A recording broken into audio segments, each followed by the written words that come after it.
So today, you stand tall because education has opened a door that nothing, not poverty, not circumstance, not doubt, could shut.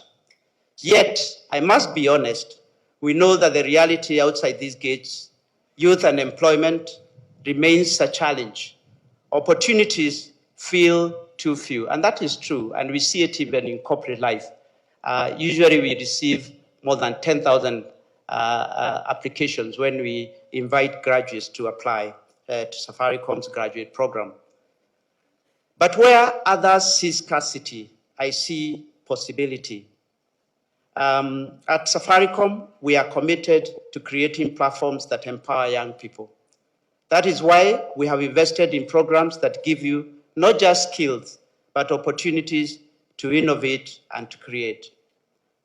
Our digital talent program, and now the M-Pesa Foundations, which is what we were groundbreaking today, for industrial skills and enterprise development, which we launched late year in March today, are all built on one conviction, that Kenyan youth, given the right tools, can change the world. And I know some of those graduating will probably not benefit from that, but many more in the future. For many decades will benefit from it.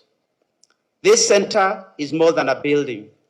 It is a promise that your ideas, your innovations, and your enterprise can be incubated and turned into real solutions for Kenya and beyond. So why is this important? Every year, millions of young people join the workforce, and the class of 2025 will be doing the same. Yet employers continue to cite lack of skilled workers as a pressing barrier. I have faith that in this university, that this university has prepared you to meet this challenge. The center will strengthen the gains made in embedding entrepreneurship into our curriculum, affirming the belief that knowledge and skills can and must be translated into enterprise. Because there's a difference between knowledge, skills, and craft.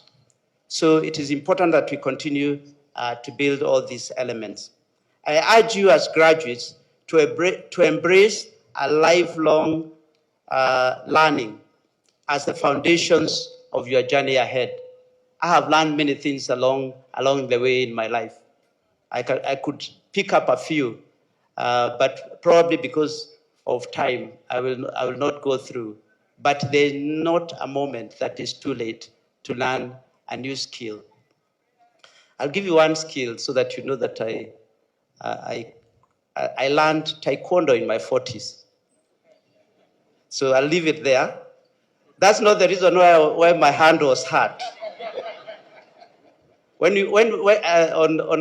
a lighter note, when you learn martial arts, they tell you, if anyone ever attacked you, run away, which is very counterintuitive. You are not being taught so that you attack anyone. But if you are in a corner, then defend yourself. So that's the learning that you get. So I urge you to embrace a lifelong learning as the foundation of your journey ahead. In addition, we do not want to merely look for jobs. We want to create them. And that is the power of technology. To transform Kenya's crowded job market into a marketplace of abundant opportunity. However, I acknowledge the challenges you may face in the job market, and I encourage you to stay resilient and keep the faith in your abilities. Always lead from strength. I feel there are many people who complain every day about one thing or the other. But many times, you are much stronger than you think you are. And the more you lead from your strength and the things you know and the things that you can add rather than what's missing, the more you'll be successful in life. Education is an act of faith.